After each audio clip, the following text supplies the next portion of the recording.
Merci, Madame la maire.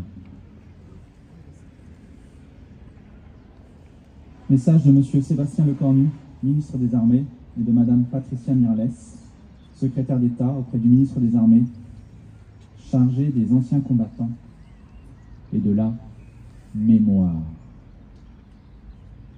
Il y a 79 ans, à Berlin, la France surmontait l'étrange défaite de mai 1940 et l'esprit de collaboration. Le 8 mai 1945, l'Allemagne nazie capitulait. Le fracas des armes se taisait en Europe. Ce jour-là, il faisait chaud sur la France, comme dans le cœur des Français lorsqu'ils ont appris la nouvelle. La guerre est gagnée. Voici la victoire. Ces quelques mots, prononcés par la voix du général de Gaulle, qui depuis le 18 juin 1940 avait poursuivi les combats, ont résonné dans le pays et bien au-delà. La délivrance est là. Et en même temps que les larmes de joie, la douleur fait briller les yeux des Françaises et des Français. Car la victoire, si heureuse soit-elle, n'efface ni la guerre qui a eu lieu, ni ses ravages, ni ses morts.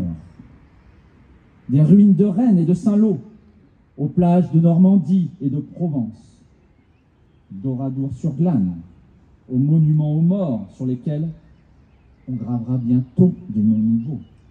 C'est dans un silence de mort que résonnent les premiers cris de libération. Dans le silence des murs d'Isieux et de celui de toutes les maisons dont les habitants furent assassinés. Le 8 mai 1945, dans un élan collectif, chacun pleure les morts et salue ceux qui ont combattu. 79 ans après, réunis devant ce monument, devant nos monuments aux morts, nous leur rendons un même hommage. Nous nous souvenons de ceux de 40 et de leur effort héroïque à Montcornet, à Saumur, à Narvik ou dans les Alpes. Nous nous souvenons des hommes et des femmes qui ont refusé d'abandonner la patrie à ceux qui l'avaient occupée et à ceux qui l'avaient trahi. Résistants, ils s'étaient engagés sans calcul, sans garantie, mais résolus à vivre libre ou à mourir.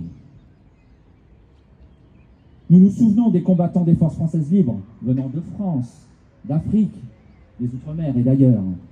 Ils étaient soldats, légionnaires, aviateurs, tirailleurs, marsouins ou marins.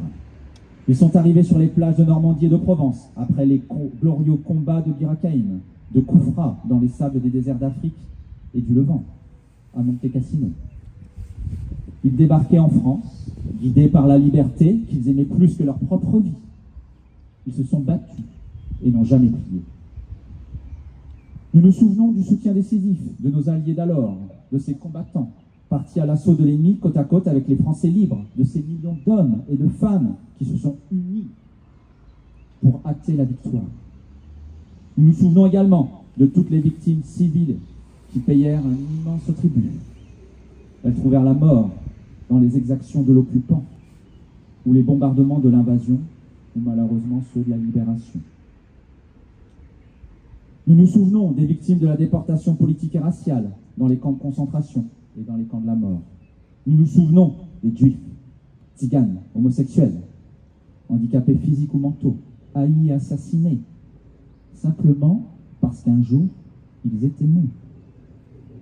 Nous nous souvenons aussi de ces Français et de ces Françaises d'Alsace ou de Moselle, enrôlés malgré eux dans l'armée de l'occupant, sous un drapeau qui n'était pas le leur.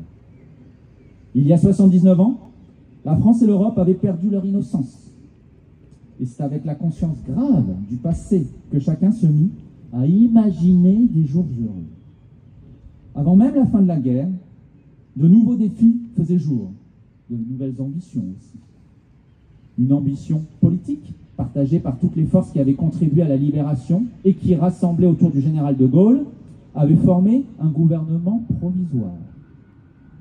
L'ambition de l'établissement de la démocratie la plus large, car les peuples avaient enfin compris, par les armes et par le sang versé que le nationalisme était un fusil chargé. Tous pressentaient déjà que la construction européenne serait nécessaire au salut de l'Europe. Une ambition sociale, celle de la sécurité sociale, du droit au travail, de la sécurité de l'emploi, celle qui a donné à tous les enfants la possibilité de bénéficier de l'instruction et d'accéder à la culture pour que soit ainsi promue une élite non de naissance mais de mérite. Une ambition économique qui, ne se limitant pas à la reconstruction, a offert à notre pays les moyens de son indépendance et de sa prospérité. De la guerre du 8 mai 1945, nous avons donc conservé une mémoire. Celle-ci s'est nourrie de l'histoire des combats de la France libre et de la résistance, comme celle de la déportation et de la collaboration. Cette mémoire est notre héritage, autant qu'une leçon. Depuis 79 ans, nous ne l'avons pas oubliée. Pour toujours, elle nous anime. Vive la République, vive la France!